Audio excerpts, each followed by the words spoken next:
بسم اللہ الرحمن الرحیم ہمیشہ اپنی عادت بنا لیجیے، ہمیشہ آپ اپنی عادت بنا لیجئے کہ اٹھتے بیٹھتے چلتے پھرتے صبح شام بسم اللہ پڑھنا ہی ہے۔ انشاءاللہ جب صبح بسم اللہ پڑھنے کی عادت آپ ڈال لیں گے، اتنی برکتیں ہوں گی کہ کبھی کسی کے سامنے ہاتھ پھیلانے کی ضرورت ہی نہیں پیش آئے گی۔ ایک کام کر کے تو دیکھیے، صرف ایک کام، صرف ایک میری بات آپ مان کر کے دیکھیے۔ صبح آپ اٹھیں تو بسم اللہ الرحمن الرحیم پڑھ کر کے گھر سے نکلیں، اور دکان پہ جب جائیں آپ تو شٹر کھولنا ہو تو چابی لگانے سے پہلے بسم اللہ الرحمن الرحیم پڑھ لیا کریں۔ کرسی پر بیٹھنے سے پہلے، دکان میں بیٹھنے سے پہلے بسم اللہ پڑھ لیا کیجیے، صرف اتنا کام کیجیے۔ انشاءاللہ اتنی برکت ہوگی کہ رکھ نہیں پاؤ گے۔ اس بسم اللہ میں اللہ نے اتنی برکتیں رکھی ہیں، رونے کی، چلانے کی، شکایت کرنے کی عادت ہماری بن گئی ہے، عادت پڑ گئی ہے۔ بہت پریشان حال ہے، بہت دکھی ہے، بہت مصیبت میں ہے، بڑی تکلیف ہے، بڑی پریشانی ہے، بڑی بیماری ہے، مگر ساری چیزوں کا حل بھی تو ہے۔ ہماری توجہ حل کی طرف نہیں ہوتی ہے، حل کی طرف نہیں ہوتی ہماری توجہ۔ جو پروردگار عالم امتحان کے طور پر مجھے مصیبتوں میں گرفتار کرتا ہے، وہی میرا رب ان مصیبتوں پریشانیوں سے نجات دینے والا بھی ہے، وہی پروردگار عالم پریشانیوں سے دوری کرنے والا بھی ہے، پریشانیوں کا حل بھی عطا کرنے والا ہے۔ بسم اللہ الرحمن الرحیم کی برکت سننا چاہتے ہو تو سنو میرے بھائی۔ ایک خاتون ہے، یہودی ہے، یہودی کی لڑکی ہے، یہودی بادشاہ ہے، اس بادشاہ کی ایک بیٹی ہے۔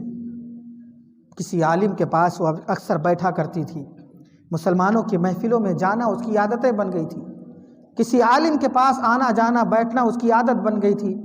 اب وہ جو کچھ بیان کرتے وہ سنتی رہتی، جو کچھ بتاتے وہ سنتی رہتی۔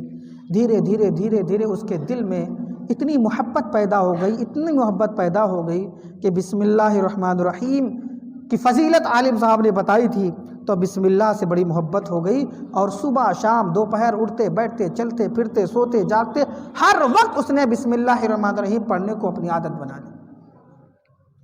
اب باپ کو پتا چلا، باپ یہودی بھی ہے، بادشاہ بھی ہے، کہ میری بیٹی مسلمانوں والا طریقہ،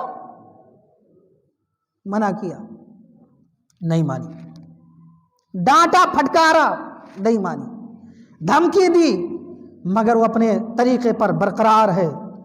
اب باپ جب چونکہ بادشاہ ہے، لوگ سنیں گے کہ بادشاہ کی بیٹی مسلمانوں والا کام کرتی ہے، کیا بے عزتی ہوگی، کیا توہین ہوگی، ہماری کیا عزت رہ جائے گی۔ یہ ساری چیزیں سوچتے سوچتے اس نے فیصلہ کیا کہ بیٹی کو قتل کر دیا جائے، کم سے کم لوگ جانیں گے تو کہ ہاں بیٹی نے مسلمانوں والا طریقہ استعمال کیا، اس لیے بادشاہ نے اپنی بیٹی کو قتل کر دیا، میرا نام اور اونچا ہو جائے۔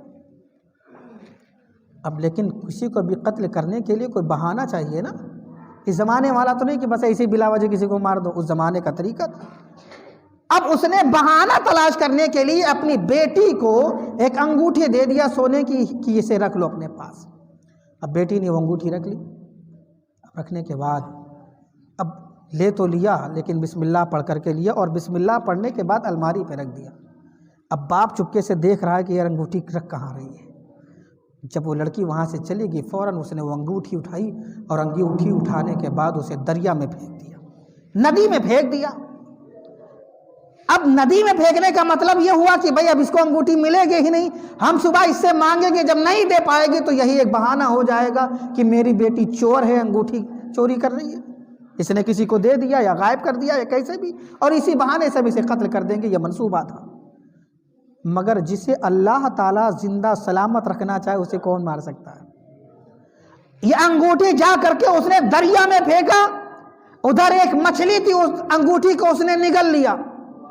اب ادھر کچھ لوگوں نے قاری سراف صاحب کی طریقے سے جال ڈال دیا تالاب میں، سمجھے، جال ڈالا، مچھلی پکڑ گئی۔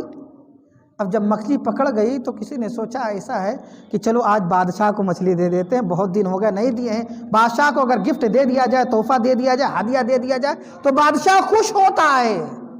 لہٰذا اب فوراً وہ لوگ مچھلی لے کر کے آئے اور بادشاہ کو پیش کر دیا۔ بادشاہ نے وہی مچھلی اٹھا کر کے اپنی بیٹی کو دے دیا کہ اسے پکاؤ۔ اب جب بیٹی نے اس کے مچھلی کو پکانے کے لیے اسے چیرا کاٹا تو وہی انگوٹھی نکلی اس کے پیٹ سے، کچھ نہیں، پھر بسم اللہ پڑھو اور بسم اللہ پڑھ کر کے الماری پہ رکھ دیا۔ الماری پہ رکھنے کے بعد اب جب صبح ہوئی اور باپ اپنے کاروبار کے لیے، اپنے دربار کے لیے تیار ہوا، اور دربار کی تیاری کے بعد جب جانے لگا محفل میں، تو اس نے اپنی بیٹی سے کہا بیٹی اب انگوٹھی لاؤ، اس لیے کہ اس میں مہر ہے اور کو مہر کی ضرورت پڑے گی۔ تو بیٹی نے فوراً پھر وہیں سے انگوٹھی اٹھائی دے دیا۔ اب جیسے دے دیا ویسے اس کی حالت خراب ہو گئی، اس کی حالت خراب ہو گیا کہ یہ کیا،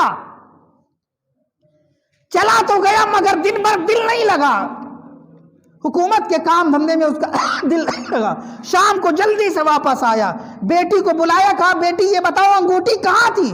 کہا جہاں میں نے رکھا تھا وہیں انگوٹھی تھی۔ کہا بیٹا معاملہ یہ نہیں ہے، معاملہ یہ ہے۔ پھر اس نے اپنی ساری کہانی بتائی کہ میں نے اس کو دریا میں پھینک دیا تھا، یہ ہوا وہ ہوا۔ تو اب بیٹی نے کہا آپ نے پھینک دیا تھا، مگر میرے اللہ نے کرم ایسا فرمایا کہ جو چیز آپ نے برباد کرنا چاہا اللہ نے اسے سلامت رکھا۔ اب پوچھا یہ کیوں ہوا؟ آخر تجھے یہ سعادت مندی، یہ تیرے پاس برکتیں، یہ رحمتیں، میرا رب اتنا کرم کرنے والا تجھ پر کیسے ہوا، مہربان کیسے ہوا؟ تو بیٹے نے یہی جملہ کہا، اے میرے والد گرامی، جس بسم اللہ کو پڑھنے کے لیے آپ مجھے منع کرتے ہیں وہی بسم اللہ کی برکت ہے کہ اتنا بڑا حادثہ ہونے سے میرے رب نے مجھے بچا لیا۔